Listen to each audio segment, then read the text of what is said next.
Hello, hello. My name is Grody Patinkin. I am Mandy and Kathryn's son. I will be your moderator for the evening. And first, I'm just going to set up this little phone betwixt this festive pumpkin and this little block here. Very happy to be with you all. We were just reading this wonderful paper backstage, and we are here to have fun tonight. Woohoo! Yes, we are very pro-fun, and while a good thing to keep in mind is that all our opinions up here on stage today are the opinions of our own. They do not represent the Highlands Current Press. So that is good to keep in mind. I want to let you know that these cards that you filled out are some of the best we've received in doing this kind of thing. Usually it's like a 3-to-1 batshit crazy to really good ratio. But you guys were pretty much in the opposite end, so thank you for that. We're here celebrating the Highlands Current, an amazing paper, and to help give them resources to keep going. It has made them the New York Press Association newspaper for 3 years in a row. Amazing, amazing thing. And yeah, factual information is more important now than ever. So thank you for being here. Our guests tonight are two people. Let's see. Kathryn Grody was, she won, I think, an Obie Award for Top Girls on Broadway. She wrote and starred in a one-woman show called A Mom's Life, followed by a piece called Falling Apart Together, and now the third in the trilogy called The Unexpected Third, a radical, rollicking rumination on the optimism of staying alive, is touring through theaters across the country and is playing in Martha's Vineyard next weekend. She's the actress of stage, theater, films. She has trouble with seasoning in cooking. She doesn't quite grasp that different items cook at different heats or different times. But she says her tip for making all foods taste exactly the same is no seasoning. That's her claim to fame. Prodigious conversationalist and increasing sense of fashion. Mandy Patinkin is a Jew.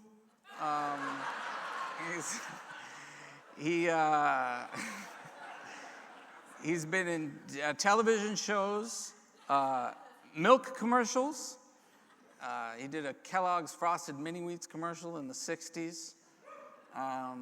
He's an accidental influencer online along with his wife.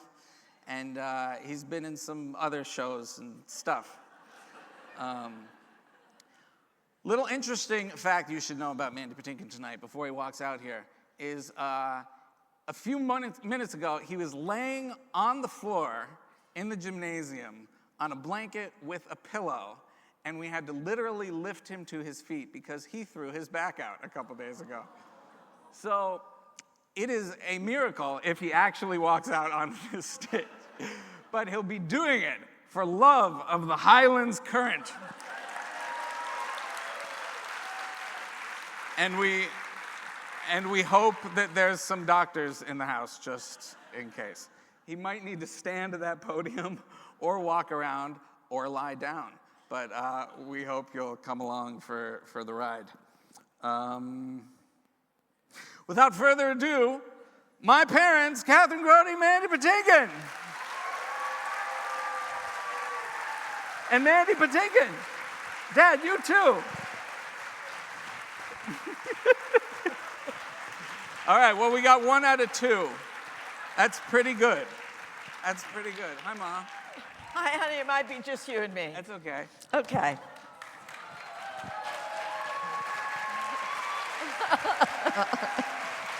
We're just moving a little slow. Just moving a little slow. How you doing, Dad? I've ingested more drugs tonight than I've ever in my whole life. I am not responsible for anything that comes out of my mouth. I'm just great.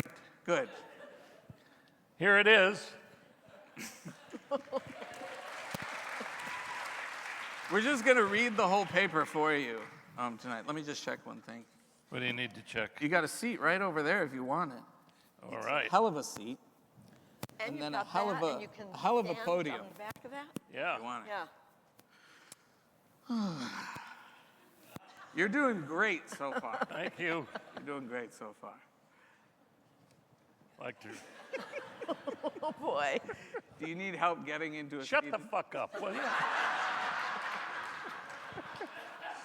By the way, I've been getting our wonderful friend Kyle Good, who is why we are here. How good? She's been sending us this paper, and I just find it so encouraging because this is how you make community.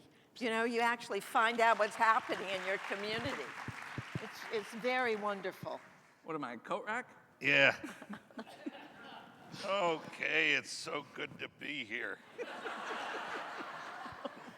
I mean, this is a little window into the world of show business. If you just imagine anyone who's out there touring, doing night after night, sooner or later, shit hits the fan, and they have to get out there and do their thing, and it's kind of amazing that happens.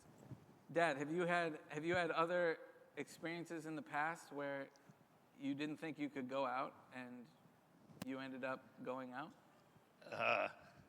What did he say? Oh. That I didn't think I could go out and I went out. Yes, Yeah. I Yes. have. And what's that like? Just a blast. It's just lots of fun, and when you have no voice and you have to do a whole concert, Yeah. and it's just so much fun. Drugs help. Drugs. I took 0.5 milligrams of lorazepam, which is Ativan. Come on. Yeah, And 1 extra strength Tylenol.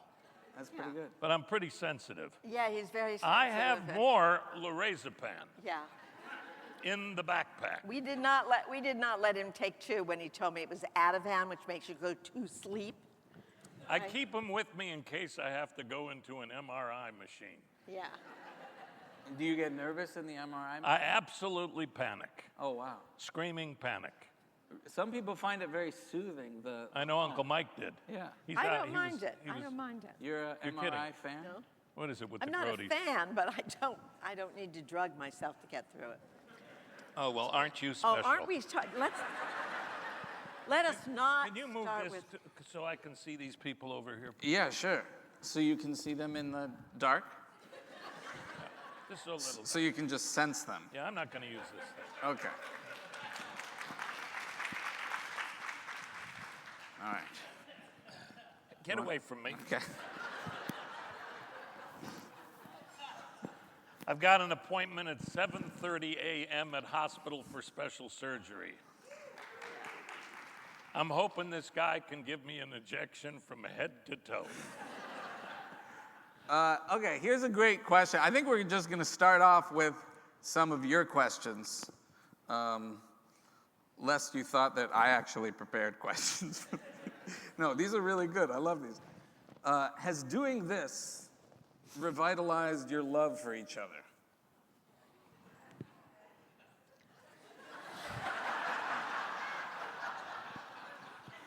Well, it's great because if in our regular life we're not having a particularly good day, but we know we have to do this, we end up able to put that away. So, yeah, I mean, it reminds me of how much fun we have with each other, usually when we're not talking about our ailments and MRI machines, you know.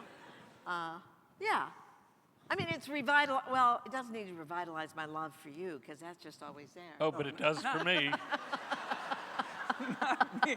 Not me. Wait, how would you answer that question had you not just heard your wife's answer? Yeah. Does it revitalize our love doing these things? Your love for me. Yeah. These events with doing people or the this- social media? I think just doing stuff together, has it revitalized your love for each other? No.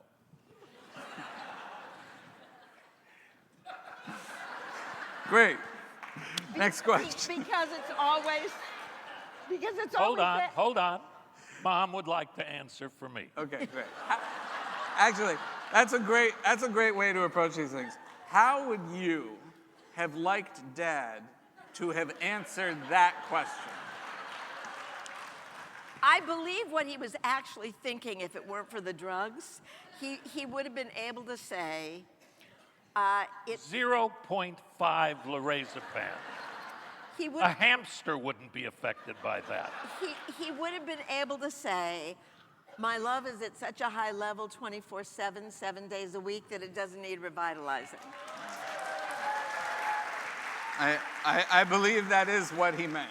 I think it's what he meant. And to say nothing about how beautiful you look tonight. What is that? It's too easy. Thank you very much. Here's a nice question. I like this. What was your favorite activity in New York City as a family? Did you do Central Park walks, brunch, West Side Highway walks as a family? Do you remember? Favorite activity as a family In New York City. when they in were New growing York up. City? Oh, when you were growing up. Yeah. Yeah. You want me to go first? I'm curious what you remember of their growing up in New York City. I mean, just really. I remember they were in New York City. My favorite activity growing up in New York City As a family. As a family. as a family. I guess my favorite activity was the 50 or 60 people that came over to the house, including Kyle and everybody from her family, for Rosh Hashanah and Thanksgiving and Passover. Yeah. It was everybody there. No one was Jewish hardly, but everybody referred to themselves as their religion as Grody Patinkin religion. That was David, Kyle's son, referred to that because that was all he knew. Are you going to correct me the no, whole evening? Sorry. My favorite activity. What is my? I can't remember. What's my favorite? I think walking. I think that was a Central Park. great Walking. one. Well, he, But that when they were little. Yeah, but they were that's little. what they meant, as a family. And going to things, going to, I like taking them to the carousel in Central Park. the carousel in Central Park, and Yeah. they had soccer and National Dance Institute. Soccer. And my favorite, Oh, I love the soccer. Remember when I finally coached Yeah. and I told you to kick Go it into the wrong goal? Yeah. And I you don't were remember that, but that humiliated? sounds about right. Yeah. Yeah. Yeah. I got yelled at for I that. had a Kyle memory, and now it's gone. Move on. But the family meals is a good thing to pick, because that was my entire childhood. That was the same 45, 50 people crammed into our Yeah. apartment who ended up knowing each other quite well through the decades. Yeah. Just through these few holiday events. They are our chosen family. Yeah. Yeah. And Kathryn would always say that's the best family. Chosen family. Oh, I know what I was going to say. Yeah. No. A memory. Kyle had tickets to the New York City Ballet, and a friend couldn't go, so she asked if I could go, and I said no, I couldn't. And Gideon was 15, and he said, I'll go. And so he went with Kyle to the ballet, and he came home with this look on his face, like, and I thought he was going to say, oh my God, I hate ballet. And he went, why have you never taken me to the ballet? He said, Mom, you took me to Pilobolus and Native American dances. Why not the ballet? And I loved that. Do you remember that? It's only a comment that would be uttered by a rich kid growing up in New York City. Why have you never taken me to the ballet? How could you do this to me? I'm worried about myself. Why is that? I can't really remember anything that was our favorite activity growing up in New York Barney City. Greengrass? Barney Greengrass, That was Getting breakfast. Breakfast? getting a scooped out everything bagel. Dad, Yeah. let me alleviate some of that concern. I also can't remember anything that happened to us growing up. Sometimes my parents are very concerned about things that they're going through because they're aging and they feel like they're going to die any second. And it's nice to just remind What are you them. pointing at me for? Honey, I'm just because you're in this. How are you thing. feeling? Everything No. hunky-dory? No. You don't need to be that, you know. You want me to go down that road? No, I don't. I have another question. Good. Do each of you have a favorite role by the other? Huh? A favorite role that they played in show business? Oh, you mean A that the favorite other? role that you've played in stuff? Yeah. Kathryn. Wait a minute. A favorite role that I've played, or a favorite role of that, Dad's? Yeah. What's each of your favorite roles of the other? Well, I don't think anything can top. Well, I have two tops for Dad. One is The Princess Bride, and the other is Sunday in the Park with George. And why did Sunday in the Park with George? Why is that your favorite? Well, it was just an extraordinary experience for me and him because we got to know Stephen Sondheim. He was the least snobby person, the best collaborator in the world. Every night during previews, people would flee that brilliant show. And Bernie Jacobs, the great producer. Because it wasn't finished being It written. wasn't finished, but he would say, it's going to be okay, it's going to be okay. And then Stephen would call, and he would have sessions with Dad, and then he'd call me to ask what I thought. And I just have been grateful for that my whole life because he saw me as, a partner and a person and an artist in my own right, I guess. And also... Love that.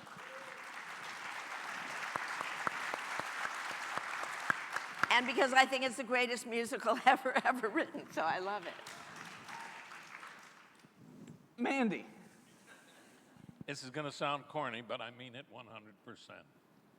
Being a member of this family, having her be my partner, my two children, Isaac and Gideon, the anchor of my existence, the bloodline and fuel of every emotion and thought under every song and word I ever got to sing or say. Everything is connected to them. I have no idea who I would be without them. She brought up the three children in our life around the dinner table when we didn't answer the phone because we lived in New York and LA still. It was 3 o'clock at dinner time. And she taught the three children at our table, Gideon, Isaac, and Mandy, everything. And I know, Michael Mirapole, are you out here tonight? He is. Are you here? Here? He's there. There he is. You're there.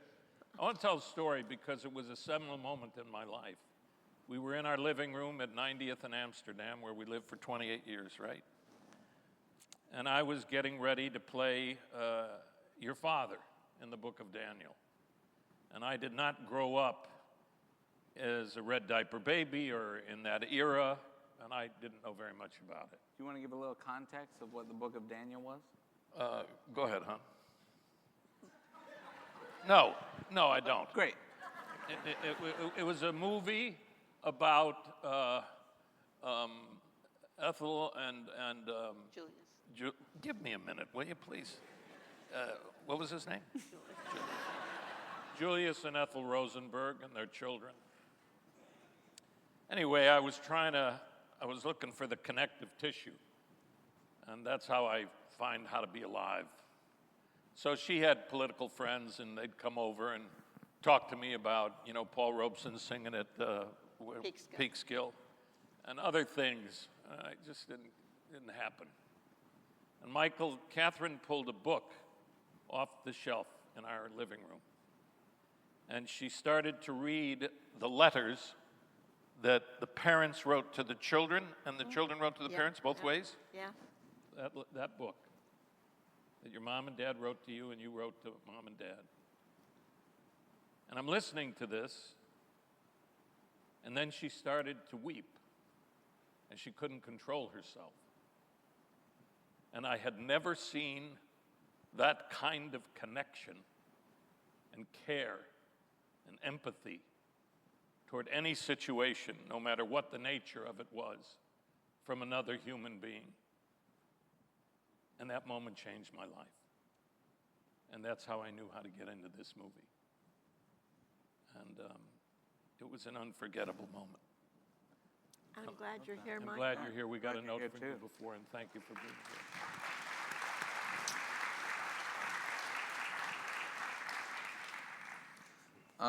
This is a good one. Any parenting tips? Parenting tips? Yeah. Yes.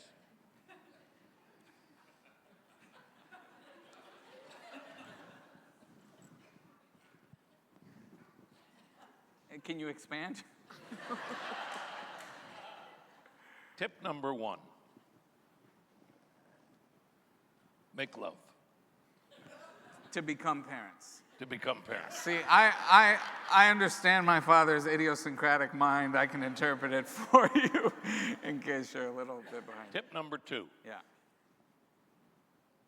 If possible, yeah. be at the birth of your child, if possible, for the husband. Yeah, it's a good tip. I'm assuming the wife. You should definitely be there.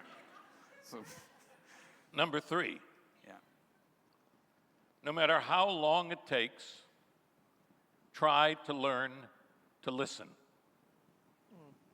It's taken me quite a while, but I learned it, And you're always still working on that. always. I mean, that Was that a is criticism? No, I'm saying it's not a final thing. I've done it. Yeah. I've learned to listen. I want to say that that's an ongoing. One of the things I love about my dad, and that is an exceptional example, is despite your struggles or whatever you felt deficient in or had a difficult time in life, you have continued to work on that tirelessly. Like even when progress has felt glacial. And I think that's very remarkable, and it's an example I share with many friends of mine. Oh, it's louder when I turn this way. That's good to know. It's something I've shared with many friends of mine when they've been struggling with something for a year, 5 years, and they're like, fuck, this thing is never going to change about me. I've been working on this for 5 years. I'm like, well, my dad worked on things for, a whole lifetime. Yeah. And I just think your perseverance in that stuff is an amazing thing to watch. I've learned a lot from it. Thank you, good. I will say that, you weren't finished? Oh, no, go ahead. I will say that I can't remember what I learned from any role that I played except Saul Berenson. Saul Berenson. This was a role in Homeland, a show on television. And my wife and my children would always encourage me to listen better. And I felt that part of what Homeland was about was the lost art of listening and the cancer that creates globally. And getting to be in Saul's skin, certainly a far better skin than mine, trust me, was a privilege. And I took it home every day because we worked about 10 years, even though it was 8 seasons. And I learned it from him and our glorious writers.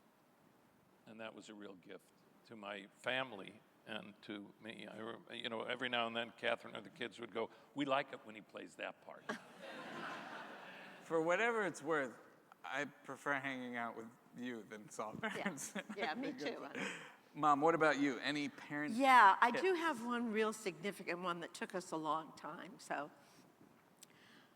your kids have 2 different parents. You're not supposed to be the same one. I mean, it helps if you agree on basic values and, certain disciplines. But basically, we really struggled in the beginning to do it my way or do it his way. And then we had a very brilliant therapist who said, you're two different people, and your kids will learn, you know, how to be with both of you. I mean, I read 6 books at bedtime. He read 1 to each. And I'll never forget when, after I came out of trying to put them to sleep for hours, he just looked at me and he said, I don't call that patience. I call that endless tether. They're just, and he was right. I couldn't say that at that moment, but he was right. So, well, I'd be away for long periods of time, either on the road doing concerts or filming something. And you used the phrase re-entry. And it was really hard because she was truly the world's greatest mother and still is, and now grandmother, and has an energy and a commitment and a joy and it's something I can't get over every time I witness it. And my children and my grandchildren now are the luckiest people in the world because they have this lady. I forget where I was going. Sounded good to me. yeah. I think those are great points. And you know what else? I mean, one of the things that I do love, if you teach your children that affection is a good thing when they're little, they end up always being affectionate grown-ups, you know? So you don't have to worry that, you know, I mean, I hug him in the morning and I hug him in the night, and it's, you know, it's just a basic thing that I know a lot of people go, oh my God, I can't believe he's going to be grown up. I can't believe they're grown up, but they are affectionate grown ups, so that's a good thing. But it was hard because Kathryn had an endless tether and she would read them like 27 books at night before bed. And ironically, we had a joke in the family because she hated, she couldn't sing, she claimed, which was not true. And what's happening? Honey, you're that you got the story Let wrong. me do my Okay, story, but then it's wrong. you can do yours. No, I couldn't, I was the writer, but I couldn't make up a story to save my life when they were little. He made up these great stories, and I sang to them. That was the irony. That was what I was about to tell Oh, sorry. What's your favorite format? Theater, TV, movies, or something else? The live concert stage. Live concerts. Why? I like this too. I like this too because it's not prepared. Yes. Obviously. And, we have nothing. We have nothing prepared. You have some questions from people, or you have your own thoughts. You're the only one who does any preparation or has any form in mind. We have nothing.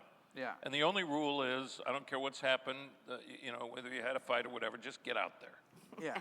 And try Get out there one way or another, and shut up and sit down, and then start talking. Or stand up. Or if you stand need. up.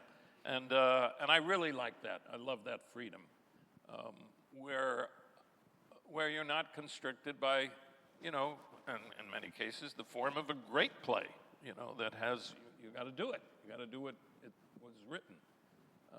But in the concert world, you don't. And in this world, you don't.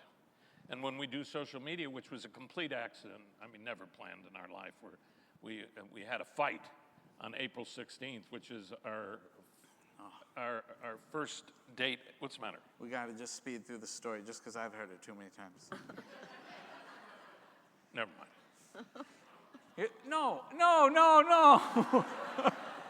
I had a didn't fight mean on don't April tell the 16th. story. Just We had a tell fight the on April 2-minute 16th. version, not the... Shut up, I'm telling it real fast. We had a fight on April 16th. It was the beginning of the pandemic. He was worried that we couldn't boil water. He flies home, drops his life, comes to take care of us. We're 10 feet apart on the road in the country, taking walks with masks. And we stop in front of the forsythia tree, and he asks us what happened. And Kathryn says, well, yesterday was our first date anniversary, and we had a fight, and we tell about it. Then he comes and says, can I put that out on social media, because we started social media with the International Rescue Committee to bring attention to that in 2015, and that's its own story. Which advocates for refugees' well-being and welcome. Right, and so I've been doing that. We continue to do it, and so I said, well, I don't know how to upload, download, inload, outload. He said, I can do that. I can get all the passwords. He's so bad at inloading. Yeah. Yep, Terrible. I am. and then he gets it out there, and the thing goes crazy. And all of a sudden, why did I bring this up? I don't remember. I said, what's your favorite format? What's your favorite and you were talking format? about this, and it's connected. Oh, I to like social that media. format because, oh my God. I like that, oh my God. Yeah, what do you mean? I like that format because it too is totally free. Now, there is a thing called editing, but Gideon, even before the pandemic, was taking out the phone and he would say family archives, because, you know, we didn't have grandchildren then, and he's thinking we're going to drop that any minute. Yeah. And you know, have little memories. And so we were just free to do whatever we want. He knows how to push our buttons, and it was just wonderful, and we had a wonderful time, and everybody was terrified at that time. We all thought we were going to die. Well, that's the best thing about it to me, is that in that time it felt like we were helping each other and we were helping people, you know, because everybody was stuck at home and terrified. So that aspect of it made me feel kinder towards all the aspects of it I hate. Yeah. And that is why I started recording them more than I'd always been recording them, because I did think that there was a much higher chance of them perishing in the COVIDs. And in that process, I did learn something that was, what? Tonight you might die too, yes. But I want to just give this little piece of advice to folks out there. Something I found really interesting about recording my parents, who I've heard tell the same stories ad nauseum. Dad wants to hold your hand. Is that there's an interesting phenomenon that I've found with my parents, and have confirmed this with other people, that if you put a camera in front of someone, or somebody has a sense that they're being recorded for posterity, that you can ask them the same question that you've heard them answer 1,000 times at the dinner table or in life. And often when they have a sense that they're being recorded, all kinds of new stories, new details will come out. And I was kind of amazed by that phenomenon. And, you know, for the first time in a while, I was actually interested in what my parents were saying, because there were new things. So I just want to encourage anyone out there who has an instinct to record someone, that you might be very surprised by what comes out of them if they have an awareness that they're being documented. Yeah. To say nothing of the fact that I'm sure none of you have experienced this, that sometimes on occasion in your relationships, your mate is just vicious to you. And but when the camera's on you, everybody's very pleasant. It's true. So if you're having trouble or any kind of hurdles to make in the relationship, just put a camera on. It is really true. It's an interesting thing. What's your favorite format, Mott? Theater, TV? Yeah, no, I mean, I'm a live person. I don't get, you know those books, does anybody know those books, Flat Stanley? They're children's books, and they're, you know, everybody's flat. That's how I feel, truthfully, in front of a camera. It just does not make any sense to me. This makes sense to me. Live theater makes sense to me. The only time I felt really great when we filmed this pilot called Season, which maybe we'll live long enough to do. I wrote a TV show with my best friend, amazing filmmaker, Ewan Wright, about my parents, where they play fictionalized versions of themselves. Yeah. And we filmed the pilot and wrote a whole season and are hoping to film the rest of the season. But these two were really great at playing them. Yeah. That's a very weird experience, to play a fictionalized version of yourself that's very close to yourself. But it was during the pandemic still, 95-degree heat, and we shot from 4:30 in the afternoon. 95-degree heat? 95-degree heat. 95. Is your hearing okay? What did you say? 95 degrees of heat. Did I not say that? I thought you You said said it 95 to perfectly. reheat. Okay. You said it perfectly. Okay. Okay, sorry. And we were filming from 4:30 in the afternoon till 6 in the morning, 5 days in a row. I never felt so old or so hardy in my life. But the best moment for me, the most alive moment, I mean, I had a great time, and it was a very interesting thing. But I had to wear what's called a snorri camera. You wear it on the front of you, the camera's right here. And we had to run back and forth many, many times, right? They were chasing a falafel truck. We were chasing a falafel truck. And I noticed the camera people looking at the footage and they were all hysterical. And I went, okay, I don't mind looking. This is not a complimentary view, this Snorri camera. And I didn't care because I really felt, oh, it's alive, it's an alive thing. I like live theater. I just like it. And the shows, I'm not making a commercial here, but the shows you write are your own life, your own experience, and then you act them. So they're your own. Just like Gideon said to me, Dad, I think you're going to really like doing Seasoned and the piece that they both created for us, because you're just yourself. Yeah, you don't have to tap into, Yeah, complicated. And it really was true. So there are some outrageous situations, but it's just like, get out of bed and go do that. Well, I'm a little self-conscious. I have to say, I write shows that I think not only speak to my experience, but to lots of other people, especially at a time when lots of those people are not getting attention. I wrote my first show, A Mom's Life, because I had him, and when he was born, somebody literally said, are you working now or just staying home having fun? And she murdered them. Yes. So I went to Joseph Papp and I told him I wanted to make a theatrical show that answered that question from the time they woke up in the morning until the time you put them to bed. And he said, if you write it, I'll produce it. I said, I need a place to write. And he gave me a Selectrix and a table at the hallway at the Public Theater. So, I just want to say I try and share experiences that I think lots of other people are having, not just my own. That sounded a little obnoxious to me. And how...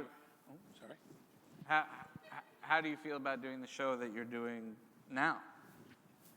I have felt very good about it. You can be honest. I think your experience with it is very relatable. Well, I wrote a show called The Unexpected Third, as he told you. I did it initially in Berkeley in 22 at a workshop, then we did it upstate, and I felt it rebuts every friggin' cliche. It's not a Hallmark card. It deals with some of the struggles of this period. But basically, it really rebutted the being invisible shit that I just hate. I do not like any group of people, not 2-year-olds, not teenagers, not elders, not anybody, all grouped in one thing. I've always hated that. So I wanted to write about my experience, what surprised me, what thrilled me, what horrified me. The deal is, though, I've never done the same show twice. Since then, I've done it in Rosendale, then I did it in Malvern, Pennsylvania. It keeps changing because I keep changing. When I first did it, I said, I'm going to depart with all my own original body parts. Well, good luck with that, because then I had to say, and guess what I have? I have a new hip. I didn't know that in 22. I intended not to need that, but it turned out I was not so special. So it always evolves, and it's sort of the humor and the agony and the glory of still being alive. I didn't know you had a new hip. You did.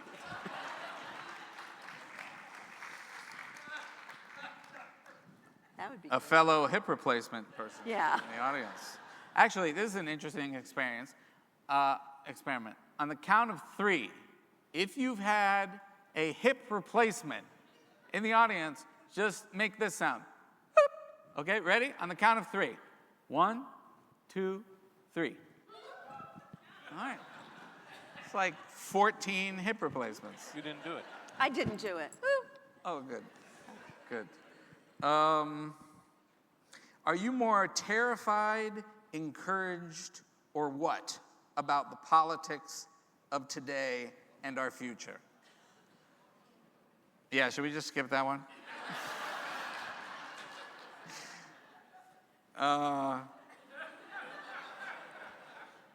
No, I want to say something. You want to say something? All right, great. I do. I mean, it depends on the day, guys, but I really believe that the energy which we put out there counts. So I'm not engaging in any conversations about what some of you might feel differently. That's okay. We can still be friends.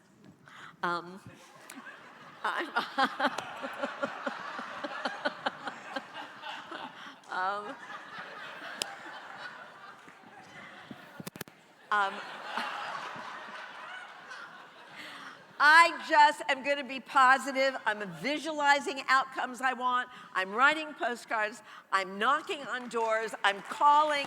I'm putting the positive shit out there. And I'm not doing the negative thing unless I have to, Great. you know? Why be afraid unless it's a real thing? If it's real, I'll deal with it. So that's how I feel. Beauty and joy as, you know, acts of resistance to this particularly ferocious period of history. Okay. Here, Amen. touch the paper, knock wood. Yes, oh, right. Yeah, knock wood, knock the table, everything. Eat the flour. What about Yeah. you, Dad? What about you? Me? Yeah. We just had a great experience, Yeah. you and I. And that's part of what screwed up my back. We went down on Monday at 6 a.m. from A upstate. week ago. No, this past other Oh, right, week, sorry. Monday. Got back. And we drove to Philadelphia, and then Maryland, and then D.C., and Virginia, and we interviewed 19 or 20. We interviewed 16. Oh, 16 was the final number of But it felt like 30. secure. What's the SLA? It's a group of retired military leaders. It's called National Security Leaders for America. It's currently 741 retired military career professionals who've come together in support of Kamala Harris and Tim Walz and against Trump. And so, yeah, it was really amazing.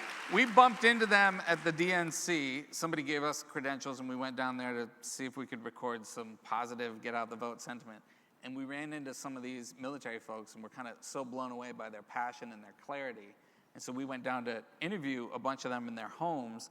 And the military traditionally doesn't speak out against politics, but this moment is so severe that they're banding together, and it was really Powerful. Really powerful experience, and very moving. Very moving. And Gideon is now saddled with editing this material together and getting it out as fast as he can. And that's one of the things we're doing. And, What about that encouraged you, that experience? my job, Gideon said to me, Dad, I need you to be quiet. Your job is to sit down and say, could you tell us who you are and what you want to communicate? And then just sit there. And that's what we did. Most of the time I said nothing, but every now and then they'd hit a nerve. And it was an extraordinary experience listening to these true patriots who are walking out of their comfort zone. Did you already say that part? Walking out of their comfort zone, because the military doesn't do that, and they're elders. Some not that old, but they are considered elders in the military and retired. And they're all putting out a statement actually tomorrow. You will see a nationwide statement of, I believe, 700 or so strong, and they're growing every minute. And it was a very, very moving experience. Many of them were in tears, concerned, deeply wanting to do anything they could to communicate their feelings about this country. Just an extraordinary, extraordinary event. They'd get emotional, and then they'd apologize for it because they're military. And I'd go, oh, no, this is great. Keep going. This is And they what were all, makes people listen. they were all, and still are many of them, Republicans. Many are still Republicans. Patriotic There's a Republicans. handful of Yeah. Republicans, mostly foreign, What's wrong with former Republicans. I'm just fixing this a little bit. How's my hair? It was a wild experience. Your How's hair? my hair? Don't mess it up. Don't mess it up. I'm begging you, don't mess up my hair. Let me fix it. No, go sit down. You know, I'm remembering, it's so funny, the idea of people apologizing for being emotional. I remember when Gideon's older brother was about 4 years old, and he was on a plane, and he was crying. And a stewardess came by and said, big boys don't cry. And he said, that's so not true. My daddy cries all the time. Yeah.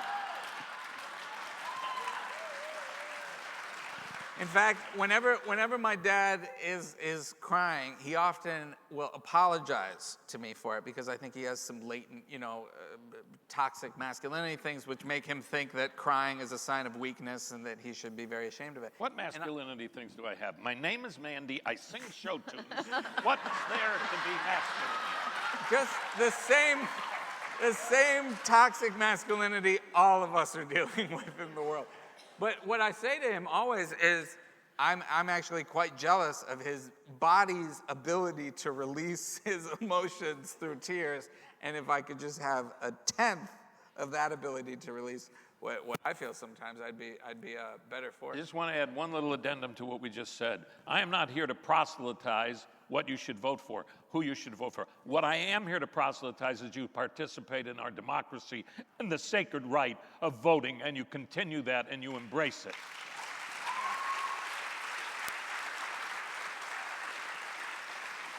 Also, No matter who vote you for are. Kamala Harris. Are you out of your mind?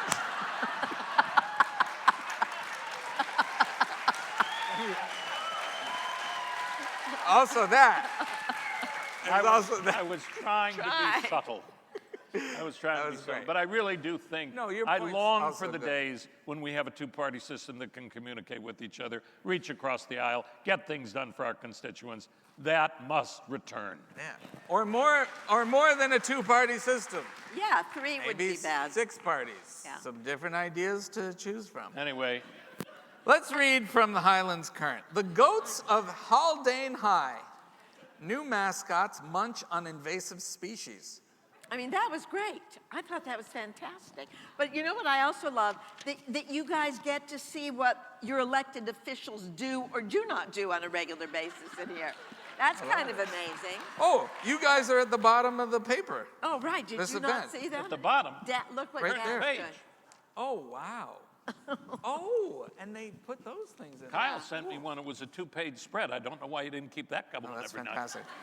Wait, I want to get to this. I want to get to this question. Oh, no, actually, this question is good. What were the newspapers in your household growing up? night. The Rotfazedic Bulletin, my Temple Synagogue Bulletin, weekly bulletin. And That who- was the source of news. Did you read that? Did both your parents I'd read look that? to see who was being bar mitzvahed Okay. or bat mitzvahed. Uh-huh. I'd look to see who was going to go to the camp I might go to. Uh-huh. I'd look to see if Dr. Schechter was thrown out of the Hebrew school because he was very, very difficult. And actually, How was he difficult? he didn't appreciate the fact that I would go to sleep on the radiator.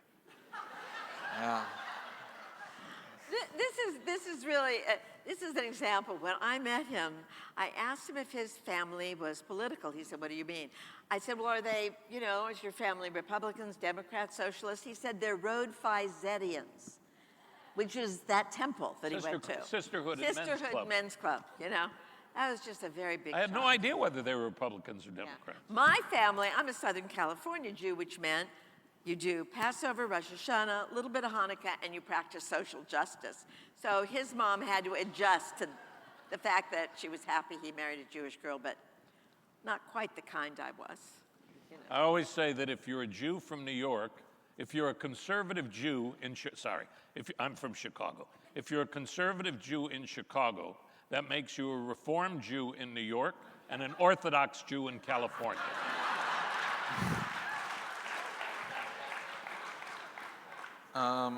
Here, can we try a little something?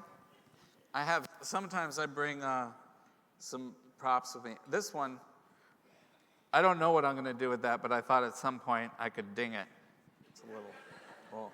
But for this next question, I thought we'd use these, and you can each answer this question without hearing what the other one says. Really? It works like I that think so. well? Really? Put those on and tell me if you can hear what Dad says. On your ears. Can you hear me, honey? Can you hear me what I'm saying? Can you hear how much I love you? Yes, I heard how much he loved you. Sorry, yes. Okay, that's good. Sometimes I just gotta try things and they don't. That was for the question, what do you not agree about? I thought I'd keep you from each other's answers. That's the rest of the evening. Yeah. A lot. Go ahead. How about, yeah. It's a benefit. Go ahead. We got How about nothing you to lose. each go back and forth with one thing you don't agree about? We have a different idea of what silence is. That's good. How about every time you give one answer, I'll ding this. Okay. And then it'll be the other person's turn. Different idea of what silence means. We have a different idea about medical care. Oh. We have a different idea of what a portion is. Like if you have a portion, if you have those good potato chips with avocado oil, a bag is not a portion.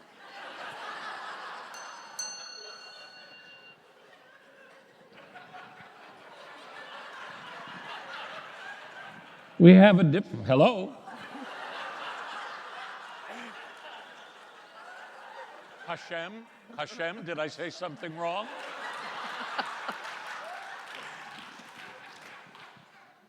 We have a different, Here, wait. No, here. we have, what's happening? I think it's right by your throat, honey. Is it?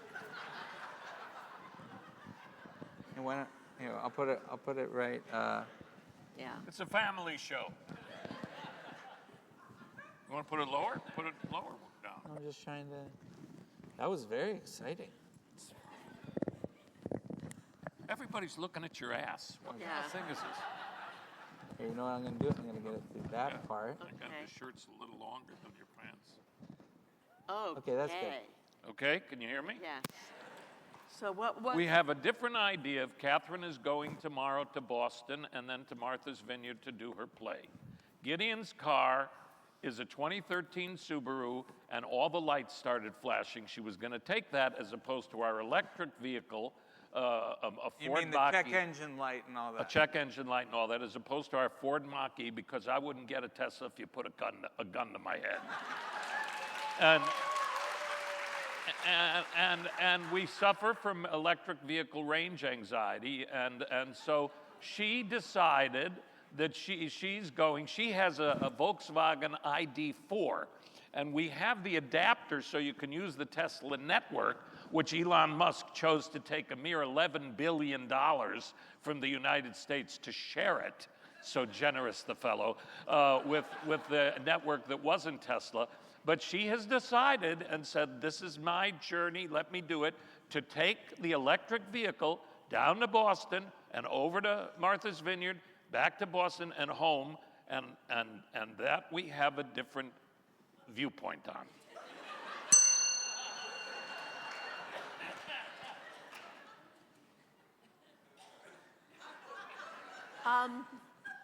We have a different idea of whose turn it is to provide meals. You know, like, I mean, he's a much better cook than me, but he just doesn't like to do it very often. He likes being cooked for, and so do I. We have a different idea almost about everything.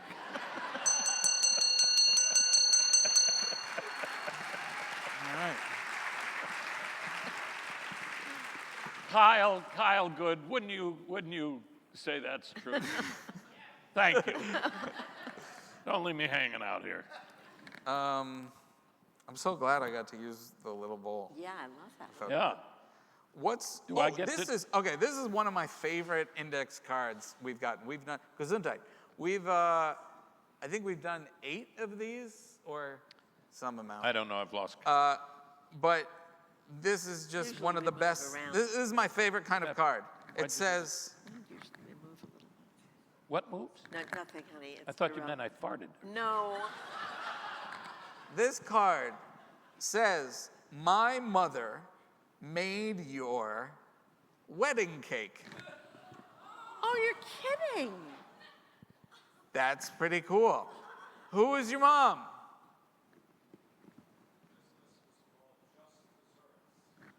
Just desserts, yes. And how was the cake? We have the little people on top of the cake on our shelf in the Yes. master bedroom. It was a great, great cake. It was. Thank you. And they're Thank you. still married. They're still married, so it clearly. And then also, I like that there's this little squiggly line at the bottom of this comment, which I don't know what that means, but it's part of what I enjoy about it. So that was great.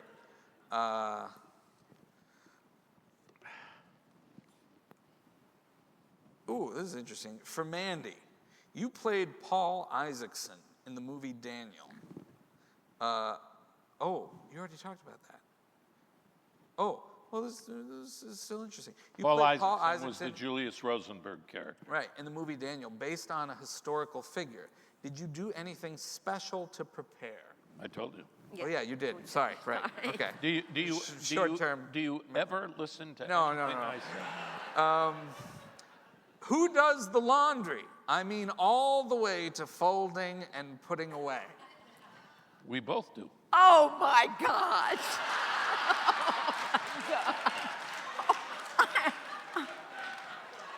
What are you I mean- talking about? I mean, I'm sorry, hon, we both do, but do You have- can't even get the washing machine to Well, work. that is true. I hate that washing machine. But knowing that it hates me and I hate it, how often do you ask me, honey, can you hang up my shirts? Can you hang up my pants? Why do I ask you? Because I go to bed at 8 o'clock or 8:30 or 9, and you go to bed at 1:30 or 2 in the morning. There you go. There's a difference. So if it's done, then you can hang it up because I don't like my shirts and I pants just put in want the to ask, dryer. how much of my laundry have you done in my life? Oh my 44 God, years. I can't even keep track. All right, that's a great Oh, question. boy. You know, just speaking of that, I want to point out something interesting I've learned in the last 6 to 18 months.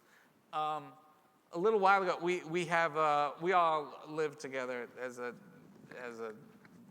family as a few houses, but it's all on the same piece of land. So there's 8 of us and 2 dogs, and 2 babies, a toddler and a baby. And a while ago, I was giving my dad a hard time about never doing the now 2.5-year-old's diaper. And then I learned that he apparently never did my or my brother's diapers very much when we were growing up. This horrified me because any of my male friends who are in a relationship now, if they just didn't do diapers, their partners would immediately divorce them. It's just like unheard of now. But I learned that my father wasn't the only schmuck during those times. And that this is apparently... It was the schmuck that was the problem. I'd take the diaper off, and the schmuck would Yes. give me a shower. Yes.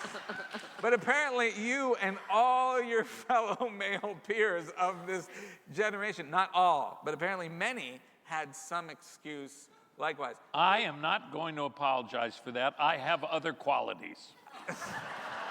That's great. I'm more apologizing to you for making fun of you like you were the only Right. father who wasn't doing I that. don't But think you it were, came off like that. I was celebrating you for just being a man of your times. Yeah. Next time, don't.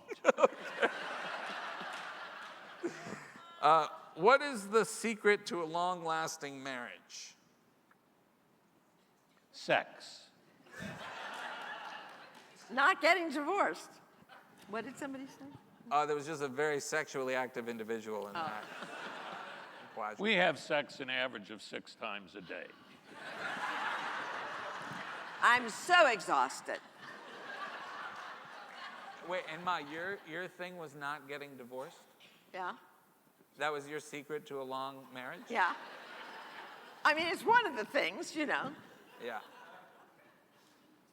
Okay, I mean, you know, this is, But answer it seriously.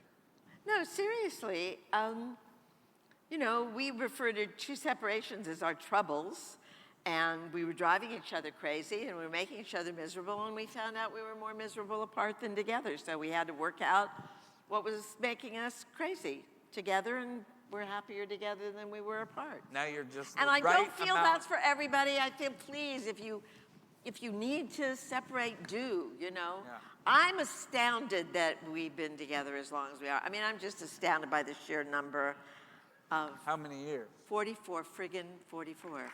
44. Dad wants to hold your hand.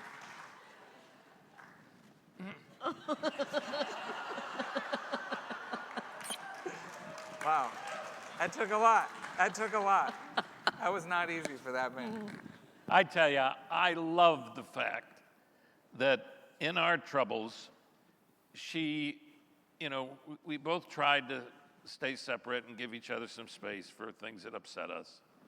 But she never let go when I was thinking I could, and I never let go in my own way as well. And at this moment in my 71 years of existence, if you ask me what am I most grateful for about being alive? It would not be my career, my children, my grandchildren. It would be the fact that she stayed with me.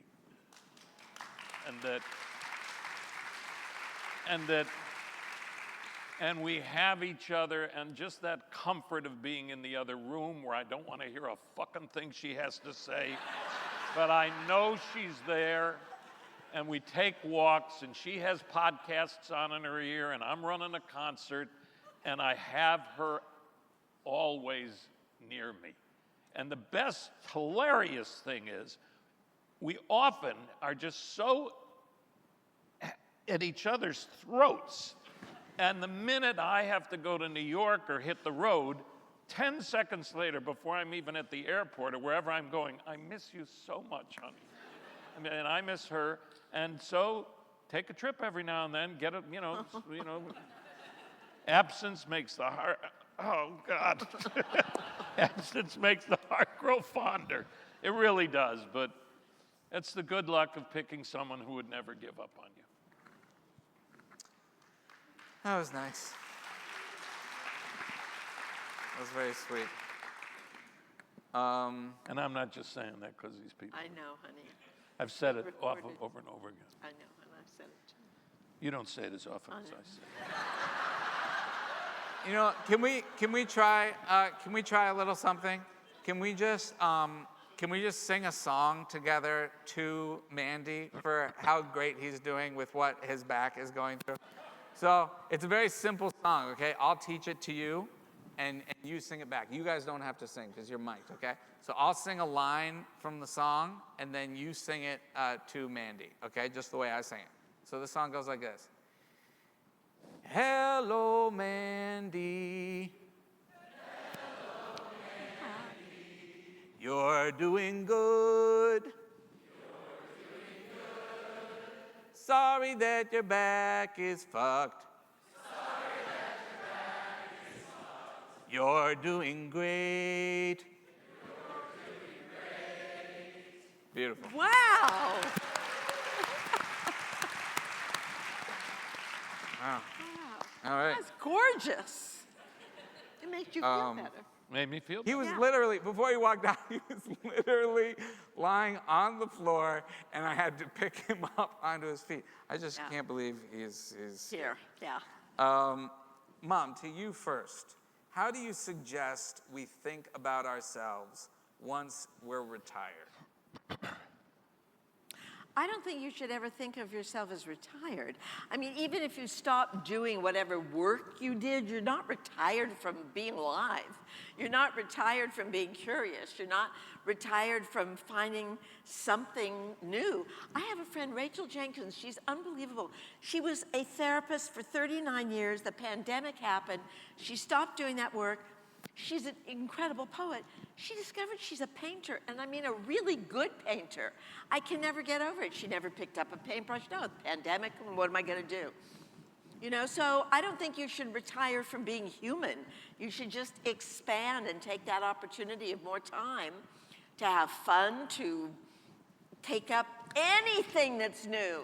Just the idea to me of retiring and of dissipating and shrinking is friggin' terrifying.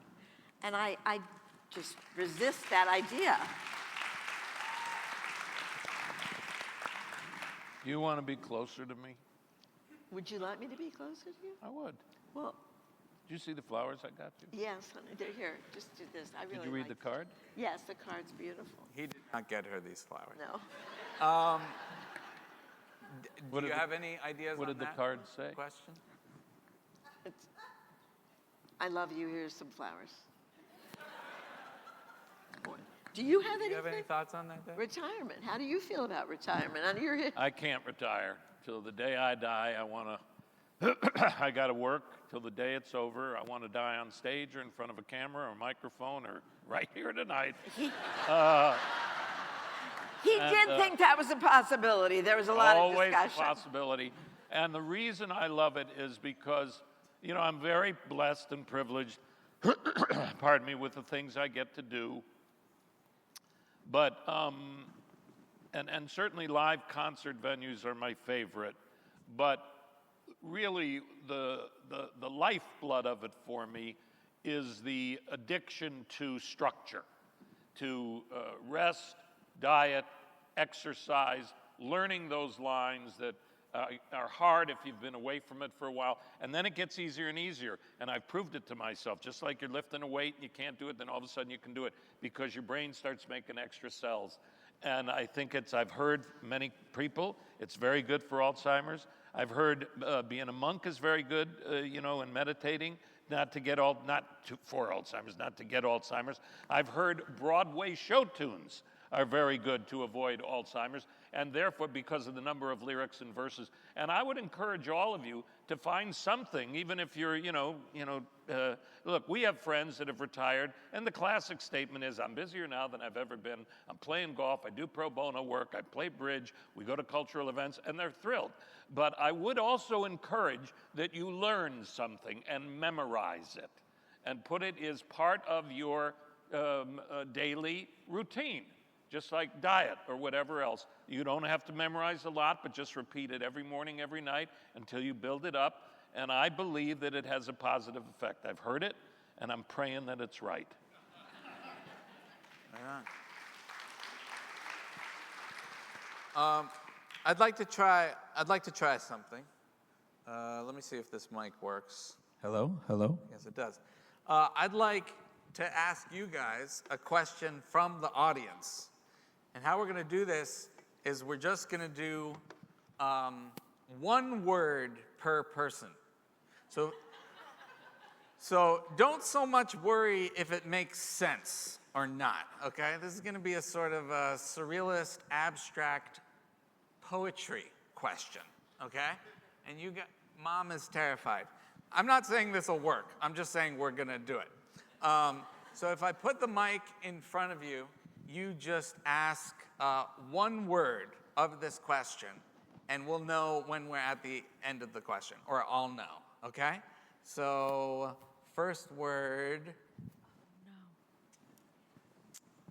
Do penguins Routinely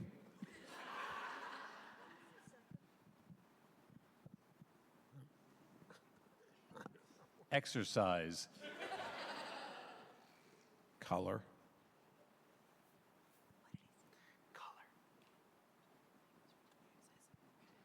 scripts? I hate this game. Or not. All right, so that first question was, do penguins routinely exercise color or scripts? Your answer. Well, of course. And Mandy? Penguins? Yeah. Do penguins. No, they just shit on the ice. Okay, great. Just because this makes my parents so uncomfortable, we're going to do one more. What did he say? I couldn't hear him. But we need you to be completely quiet for this part. Oh, sure, don't worry. Okay, next question. What should you verse Verse? do before What? engaging What should you do? now. What should you do, verse, before engaging now? Yeah. What should you do first before engaging now? This is a question we ask in ESL every morning. Yeah. What does it mean to you? Don't answer the question as it has to be. Just how do you feel that? What should you do, verse, before engaging now? Brush your teeth. Brush your teeth. Great. That's a great answer to a surrealist poetry question. Mom. What you should do first is do verse first. Verse, I don't. Just, Why I- are you talking the way I am don't know talking? because I don't know what else to do What? because this is so awkward. Are you know, are you being I really- competitive? Are you yes, being I'm being competitive. Well, yes. let that go, yes. my love. All right. Okay. Okay. Just do the rest of this in those accents. Yeah. What do you verse, Kathryn, before conversing now? I verse you up and out and back and forth. And moving with On- like a butterfly. Yeah, butterfly. That I like that Yeah. verse. What is your funniest high school memory? Oh, Oh my God. I remember mine. I don't think you can share that. It is not politically No. correct. Great, let's skip it. Yeah, yeah. It's one of the endless things on the list that the children tell me don't talk about. Yeah. Excellent. And it's so good you listen to your children. What about you, Mom? Funniest high school memory? Oh, Do you remember high school? I don't. wow, really? Yeah. I remember a lot of your high school for you, probably. I could give Yeah. you. Yeah. I went to my 20th high school reunion. That was the only one. It was so depressing to me. For a lot of people, that had been their best time. It was not my best time. I had moved on. I don't remember. I told Gail Honigsberg. She accused me of running for the secretary of the class, but not really meaning it, but just to make sure other people didn't run. That's amazing. Getting my skirt measured. That was fun. I had to be on my knees like this, and your skirt had to come to the floor. Did any of you have that? That's what we did in Southern California. Wow. If the skirt was up there, they sent us home. Wow. I remembered mine. Yeah. You remember? Are you done? What's the matter? Can't you get up? Yeah, it's got what you have catching. You okay. want to talk a little more? No, honey, I do not. Go. It wasn't funny. It was No. sad. Great, moving on. Okay, moving on. Here, Dad, I'll give you a different question. Which Sondheim... Do you see how I have matured? I know. That I can It's self-edit? amazing that you Edit. can distinguish when to move on. Yeah. I love that. Boundaries. That's get part of in. the learning. Boundaries. That's why I do these shows with the family. Yeah. To So learn. that we learn that there sometimes are no boundaries, and that doesn't make life okay. Yeah. That's a great reason to do these. Which Sondheim composition is most personally resonant for you? That's easy. Anyone can whistle. I thought you were gonna say connect, George, connect. She said song. You said song? I said, which Sondheim composition is most personally resonant for you? Anyone can whistle. But the words that James Lapine, Anyone Can Whistle actually isn't from Sunday in the Park with George. No. But Lapine in Sunday in the Park wrote the words that repeat themselves throughout Sunday in the Park with George that my character got to say. And they are the words that most affect me. And the words are, were, and always will be, connect, George, connect. And why? Because I've spent my life trying to connect to my wife, to my children, to my audiences, to myself. It is an endless journey. It is often unrewarding, sometimes extremely rewarding. It is very difficult, searching your mind to see how you can meet a stranger or the strangeness of the material you're trying to deliver as a mailman for the wiser people who wrote it, and I'm the mailman. And what can I find in my existence that connects me to it, that I can lace underneath it, so that I'm alive? Because I believe that the most singular desired drug that all humanity has globally is the desire to feel alive. And that's what they're looking for. That's why when you meet the person you want to spend your life with, you've connected and you want to see them again and again. And that to me is the meaning of being alive. And I really believe that need to connect in all our dimensions and not just with our devices. We need to remember to connect and recover from the pandemic and recover from these heinous, uncomplex times where we can be complicated together and nuanced together and human together and not AI ourselves right off the cliff. That's what I think. You know, speaking of connection, and that was beautifully put, Mom. Caleb, I believe it is. Can we get the lights down to the dim setting up here for a second? I want to try something with you all. I think connection is a beautiful, interesting thing. I think it's amazing to be in a space with other people together right now. I think something that's very rare is to experience any quietude or silence with a significant group of people. So what I'd love us to do is we're going to have a moment of silence. It'll actually only be 30 seconds of silence. I'll count so you don't have to. But this moment of silence can be for something somber, it can be for something sad in your life, it can be for something joyful, it can be for something hopeful, it can be a nothingness full of nothing at all. But just do this with us if you can. On the count of 3, we're going to be totally silent together for just 30 seconds. And when that's over, I'll say thank you, and you'll know it's done. If somebody out there sneezes or coughs or feels the need to not be silent, don't worry about them. You just keep joining us in this little exercise, and we'll just see how that feels together. So on the count of 3, we're just going to be quiet for 30 seconds. 1, 2, 3.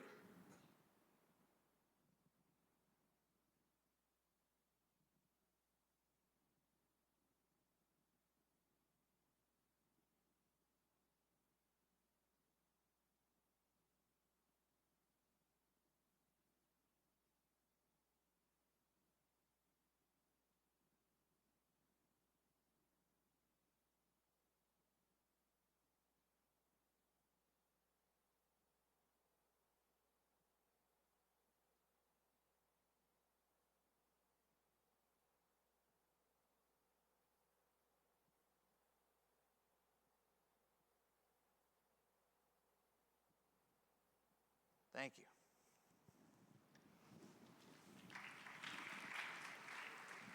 Can I tell my story about that? Isn't that strange? Isn't that amazing? I mean, I find that amazing just doing anything together voluntarily at this point. But that reminded me when I was at San Francisco State and a very well-known Nazi was coming to speak. And everybody decided, let's interrupt that beautiful moment with some Nazis.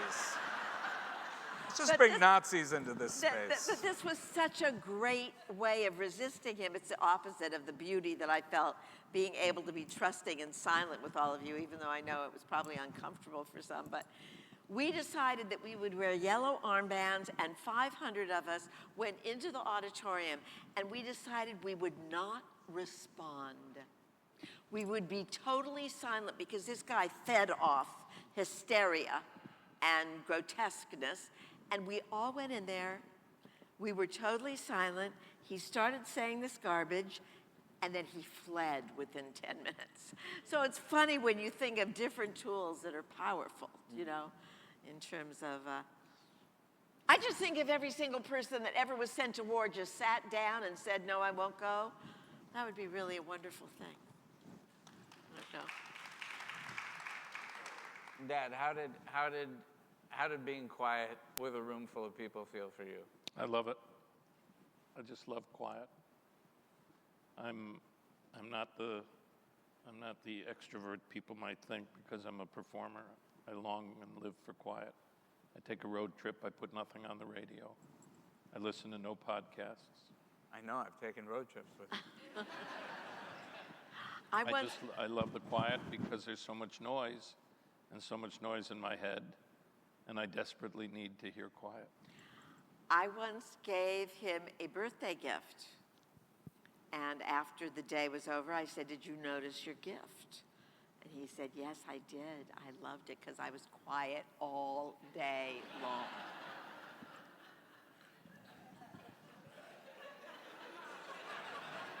You might get that gift again. Huh? Let's be clear, and I'm not trying to be corny like I've said earlier. I do like the quiet, but this lady has given me my life, period.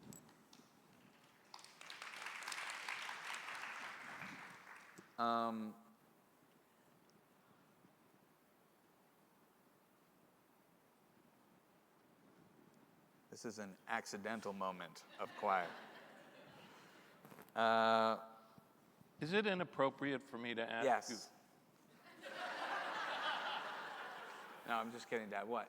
To ask me I what? want you to tell everybody the joke you told me in the car. Oh, no. Why? I love that joke. Oh, it's endless. All right.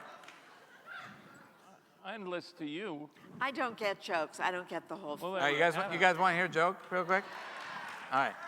So these three guys walk into an old antique shop. I'll tell it a little quick so we get to the end. Don't race. Okay. And they find a little lamp and they rub it. A genie comes out. He grants each of the people 3 wishes. First guy says, "I want to be the most beautiful, handsome man in the whole world that has ever existed." Genie snaps his fingers. The guy is just gorgeous, just a stunner. The next guy says, "For my first wish, I want to be able to eat anything in the world, any kind of food, and it's good for me. It's healthy, it makes me live longer, and it makes me feel great." Genie snaps his fingers. That's done. Third guy, for his first wish, says, "Can you make my right arm just moving clockwise forever, like this?" And Genie snaps his fingers, and the guy's arm just starts doing this. And he goes on to the second wish. First guy says, "I want to be married to the most beautiful woman ever. I want her to look at me and feel all the love in her heart and love me forever, and we have all these great memories together." Snaps his finger. This woman appears. They're madly in love and connected, and she's gorgeous. Second guy says, "I want to be able to teleport anywhere in the world instantly." Snaps his fingers. He can do that. He can teleport. God, this is a long joke. Third No, guy. it's not. I love this. Okay, joke. great. Third guy says, and he's already got his arm spinning. Third guy says, "For my second wish, can you make my left arm spin the other direction forever?" Genie snaps his fingers. The guy's other arm starts spinning the other direction. So we go for the round of the third wish. First guy, beautiful, handsome devil with his gorgeous wife. He wants to be the richest person alive. Genie snaps his fingers. He has all the money in the world. Second guy with the eating any food and teleportation wants to be able to use his mind to make any good deed happen anywhere in the world. He just thinks it and good things happen for people. Genie snaps. He can do it. He can fix hunger and violence and everything.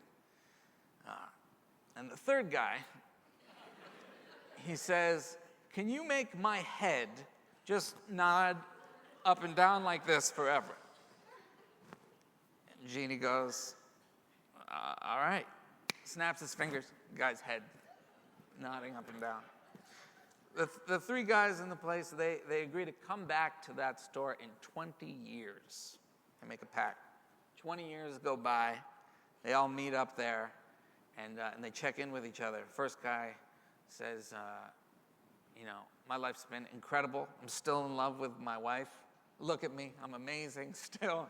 I've had all the money. I've done all these things. I've done good deeds. It's just been an incredible experience." Second guy says, I hear you. I'm in great health. I eat donuts every morning and fried chicken. I feel amazing. I've solved world hunger and violence. Everything's peaceful. And I've traveled all over the world in an instant with my teleportation powers. And the third guy says, "I think I really fucked up."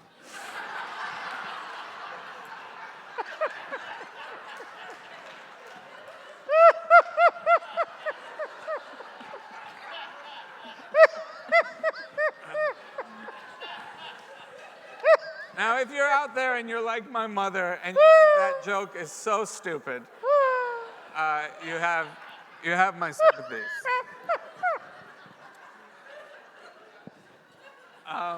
Okay, do you need to explain that joke? No, they get it. Oh, I love that joke. Maybe this is maybe a good one to end on. This is a nice little theme. What's bringing you joy these days?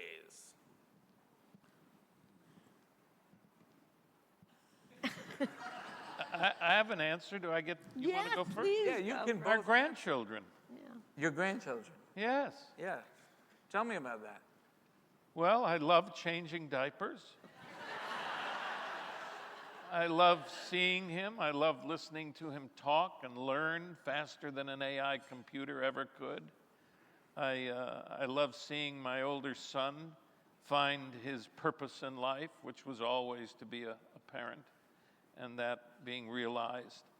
And I love the life they bring to my wife, to you, to my son, to his mom, and to me, and to our family, and I can't get over it. And everybody who has grandchildren is, everybody doesn't get to have grandchildren, but it's been amazing.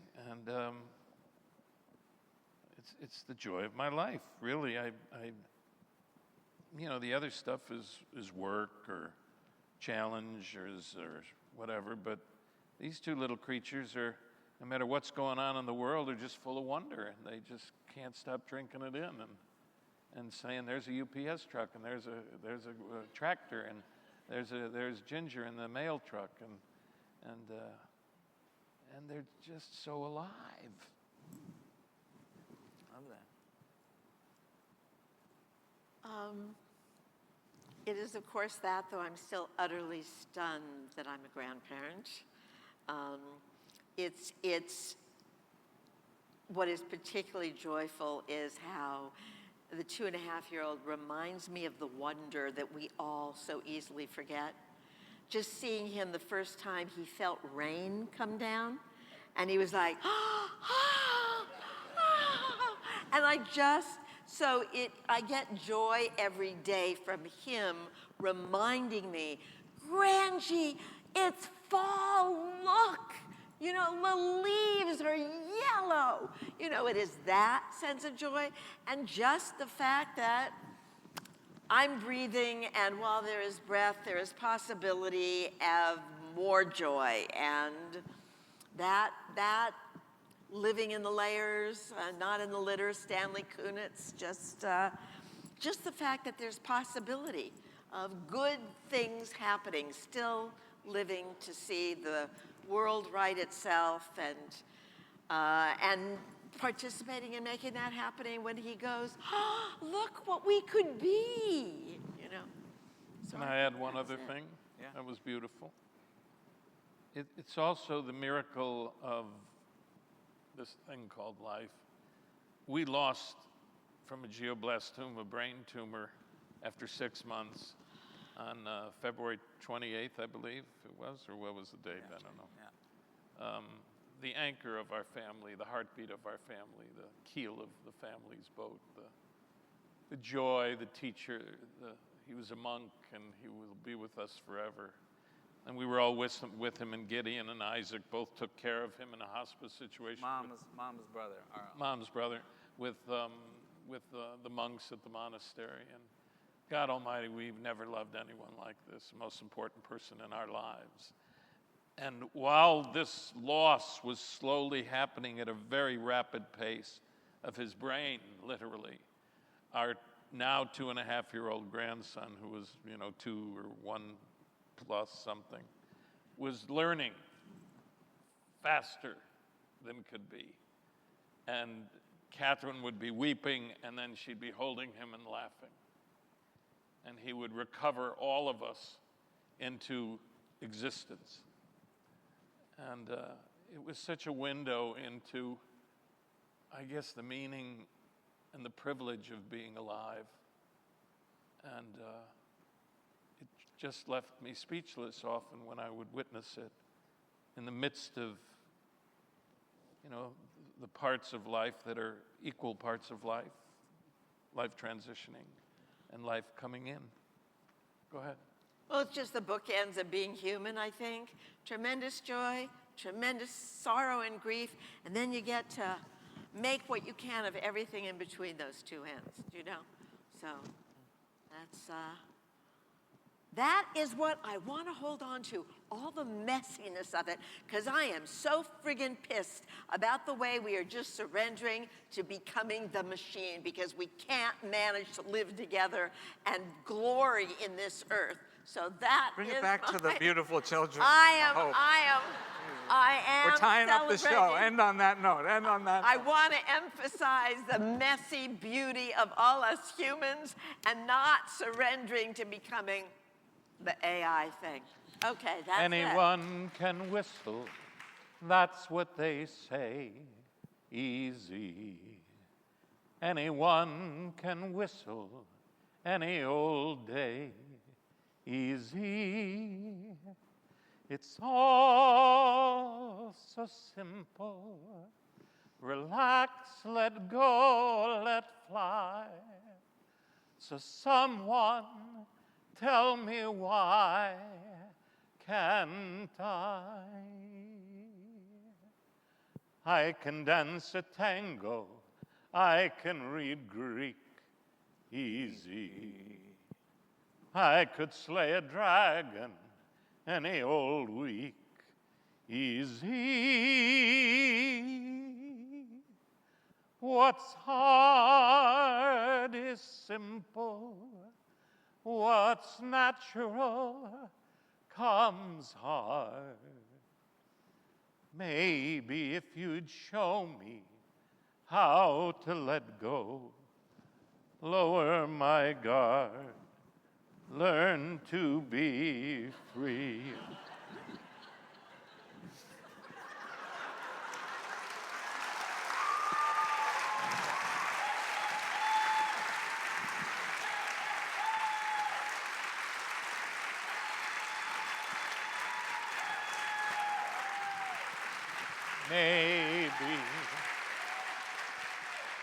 Maybe if you'd whistle for we. Thank you all for coming out. Thank you for supporting this Keep amazing supporting your paper. paper. We need papers like this now more than ever. Thank Keep you. having a wonderful life. Thank you to Kyle Good Kyle Good, for bringing thank us you. out here Thank you tonight all. and letting us talk to all of you.